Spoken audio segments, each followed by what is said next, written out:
Welcome to the Banker Lamp. Please enjoy the video. You start by getting both devices ready. Make sure the My TV and your phone are on the same Wi-Fi network and updated.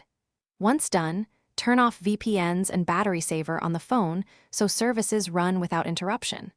Open the TV's input menu and enable wireless display or cast receiver. This lets the TV advertise itself. Now open the phone's cast option. You want to see the TV appear in the device list before continuing. You now tap the My TV name in your phone's cast list and watch for permission prompts. Grant them immediately so the handshake completes.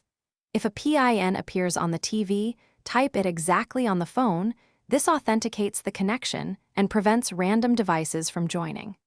Make sure both devices maintain Wi-Fi signal.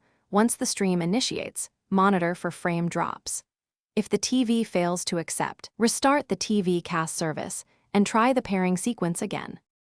You finish by checking audio and video sync. If the picture lags, change the phone's cast resolution or lower TV decoding settings to reduce load. Make sure the routers too. 4 GHz versus 5 GHz choice is compatible. Use the band that gives stable throughput. If connections are unstable, reboot router, TV, and phone in sequence and retry. And if nothing works, reset cast settings on the TV as a last resort. This clears corrupt. Thanks for watching. If this was helpful, leave a like and consider subscribing. See you next time.